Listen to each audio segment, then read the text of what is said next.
Today I'll show you how to customize a Node.js app and deploy to Beanstalk. Let's start. So we go to the web browser and going to our Beanstalk homepage. And in this homepage, we can have a list of applications that we already deployed. For example, we already deployed a test apps, and in this test apps, it's have the default contents.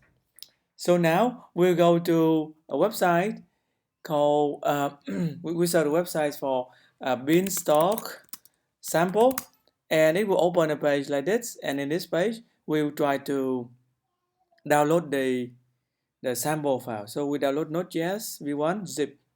Okay. So after we download the file, we unzip it and we open. This is what we have. So we have a file with content like this, a package.json, and the app will be very different. So we'll customize by replace the app.js default content by this contents. So remember, now we create an app objects and then we define the REST API endpoints. So basically we just respond a message Node.js, hello Node.js, and then we listen at a port. So this port we'll get from the process environment port, which is the default port of Beanstalk.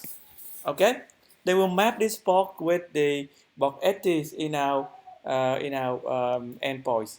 Okay, so once we make the modifications, we'll try to one more thing, we make sure that we will have to install express frameworks. So this is important in order to define to build a REST API. Okay, so we can try to run it locally, see if it works before we deploy. So node app.js, and we can open the web browser and then go to localhost. This will be not working because it will not understand. It works. So this is what we will have.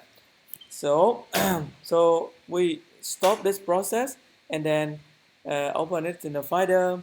We select everything. We don't need a node module. Actually, we delete the node module folders. So we delete it, and then we select all the contents and then compress. Okay. So the zip file will be archive. The name of the zip file is archive.zip. Okay, we can deploy this into our Beanstalk page. So we can upload and deploy. So by doing this, we replace the default sample projects with our old projects. Okay, so we select this one and deploy. Okay, it will not work because I'm using Mac OS. So the Mac OS, when we zip, they always add some additional files which will stop Beanstalk to work properly. So you will receive a problem like this: Jammer exception, accept characters like that. Okay, so to fix it, this is the command line. We can fix it easily by running this command line. So we open terminal, and let's say this is our content archive.zip.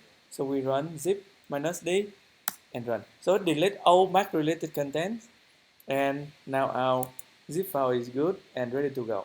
We go back to the home page and deploy. Just 1 second.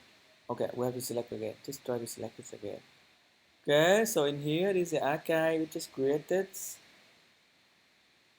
and then deploy. Okay, because we already have the application and the environments. This is the application and this is the environments. So uploading the new version is just simply updating the environments. Beanstalk doesn't have to create an EC2 instance, so it will be much faster.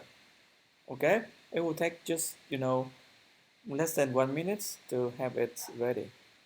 Okay, just hold on.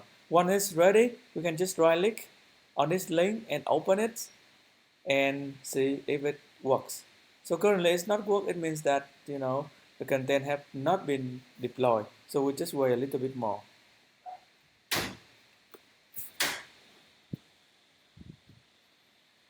So saying Beanstalk is updating environment. So this is just simply the environment updating. It's not the complete deployment. So it will be shorter. Okay. so you can wait for a while.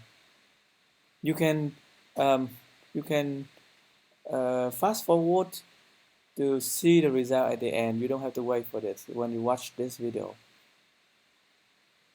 Okay, and you can see that there's other recent events here. So successfully launch the environment, checking health status, and okay, done. So it's an environment updated completely successfully. So try to click that, and then there we go. We open the endpoints on the UI on the web browser and try to see the result. Okay, there we go. So we get the REST API endpoint. Thanks for watching. Please subscribe to